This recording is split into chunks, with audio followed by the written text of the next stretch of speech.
Assalamualaikum warahmatullahi wabarakatuh dan selamat sejahtera. Berjumpa kita kelas seterusnya dalam kelas geografi tingkatan 3. So hari ini kita akan belajar masuk ke bab yang kedua. Bab yang pertama saya akan terangkan lagi bila kita ada PDPR di sekolah. Yang saya akan terangkan lebih detail di sekolah. So, untuk hari ini, minggu ini, kita masuk bab 2 geografi, iaitu carta pi. Baiklah. Sebentar.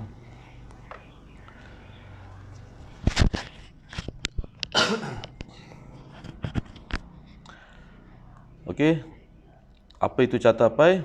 Data yang diperoleh dapat diwakilkan dengan pelbagai cara. Carta pi merupakan satu kaedah perwakilan data dengan menggunakan bulatan yang dibahagikan kepada beberapa sektor.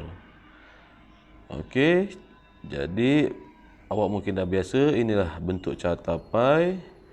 Kemudian dalam bab ini kita akan bincangkan tentang ciri-ciri dan kegunaan carta pi. Kemudian membina carta pi berdasarkan jadual, dan yang terakhir sekali mentafsir carta pi. Okey, sebagai info tambahan, carta pi dicipta lebih 200 tahun yang lalu oleh seorang ahli graf statistik, iaitu William Playfair pada tahun 1801. Okey, dah lama. Seterusnya kita bincang dulu secara ringkas ciri-ciri dan kegunaan carta pi. Yang pertama, cirinya mesti ada sektor, kemudian saiz sudut, kemudian sektor, saiz sudut, nilai sektor, ada peratusan dia tu, nilai dia tu, ada tajuk dekat carta pi itu, dan ada petunjuk, kemudian ada jumlah. Okey, itu antara ciri-ciri carta pi. Apa pula kegunaan carta pi? Ada banyak, nak menerangkan pelbagai perkara. Okey, nanti kita lebih detail nanti. Kemudian bentar. Membina carta pi berdasarkan jadual bagaimana? Antaranya yang pertama, kena mengira peratus dahulu bagi setiap sektor yang ada tu, kemudian mengira saiz sudut bagi setiap sektor, kemudian dah dapat saiz barulah kita lukis carta pi. Contohnya di sini. Okey. Ada peratusan dia, ada sektor dia. Ini semua kita kira. Okey. Yang ini adalah mentafsir carta pi. Yang ini bila dah ada carta pi itu, kita nak menganalisis, mentafsir carta pi itu. Yang ini akan ditunjukkan lah. Yang seterusnya, kita pergi ke apa itu maksud carta pi dahulu. Baiklah.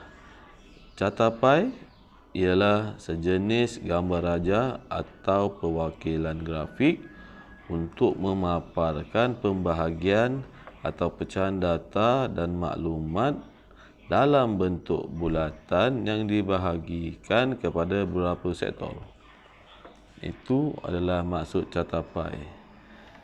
Apa ciri-cirinya?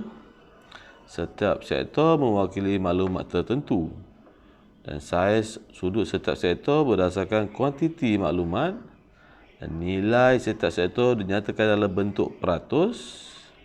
Nilai keseluruhan bulatan ialah 360 darjah yang mewakili 100%, dan mempunyai tajuk, mempunyai petunjuk, dan menyatakan jumlah keseluruhan kuantiti maklumat. Okey. Untuk apa kegunaannya carta pi ni?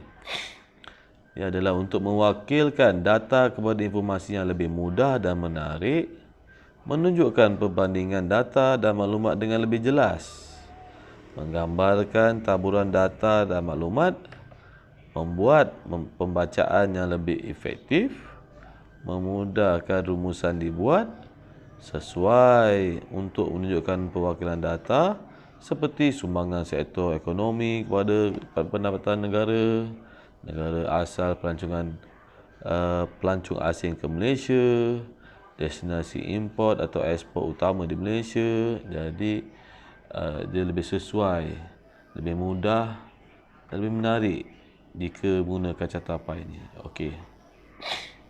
Kemudian beberapa langkah untuk membina cartapai ini. Ada beberapa panduan. Yang ini awak kena rujuk buku teks juga, muka surat 23. Yang ini dia beri contoh, iaitu jadual 2.1 ni contoh yang bertajuk kedatangan pelancong mengikut negara asal ke negeri Pahang pada tahun 2016, iaitu dia bagikan data negara, data jumlah pelancong setiap negara tu dan peratus serta saiz sudut. Jadi bagaimana kita nak tukarkan nilai mutlak dalam jadual kepada peratus? Ini caranya.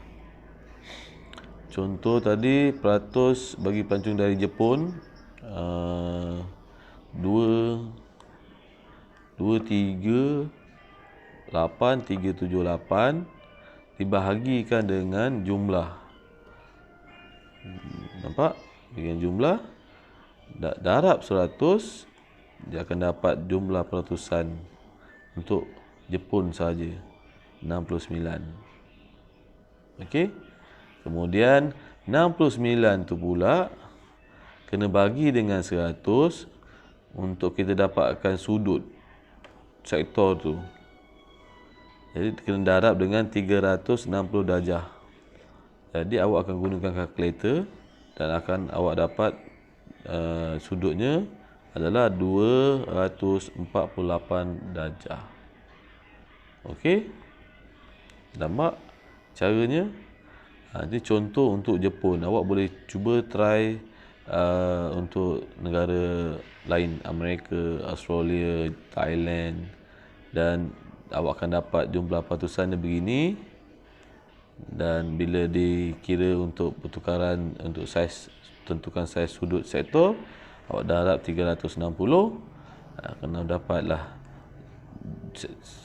saiz sudut sektor setiap negara yang melakumi 360 darjah. Okey. Dapat?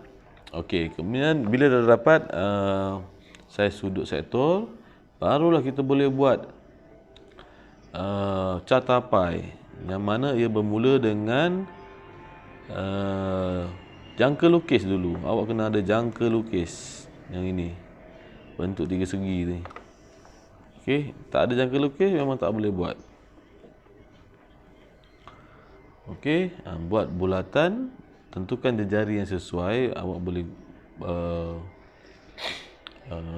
bulatan tu ikut kesesuaian yang awak nak. Kemudian lukiskan bulatan.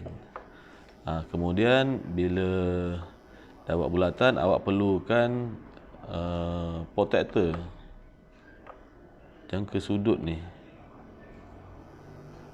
Sekejap yang ni jangka lukis. Yang ni jangka lukis. Okey, saya ulang balik. Yang ni jangka lukis.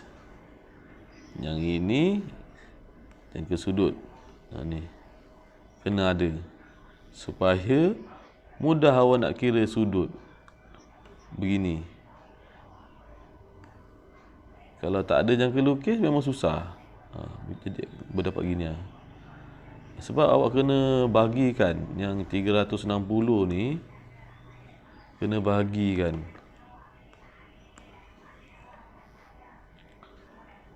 Uh, 248 bagi 76, 25, 11. Kemudian awak baru akan dapat dia punya jumlah ni. Daripada 360 darjah tu, nampak? 300 tolak 248 darjah, tolak lagi, tolak akan dapat. Okey, ini dalam matematik pun dah diajar. So ini sebagai ulangan saja. Okey, kemudian bila dah siap, warna dah loadkan sektor, tuliskan nilai peratus setiap sektor. Okey, kemudian mesti ada tajuk, mesti ada petunjuk dan jumlah keseluruhan.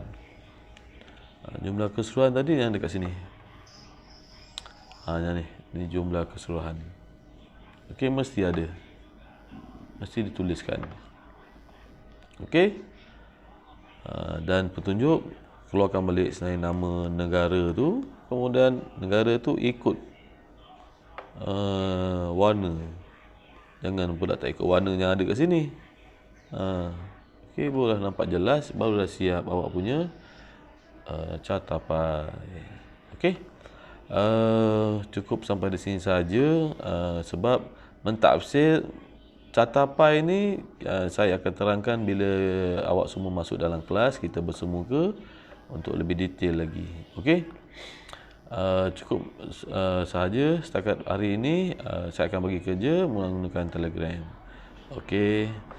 Jumpa lagi. Bye.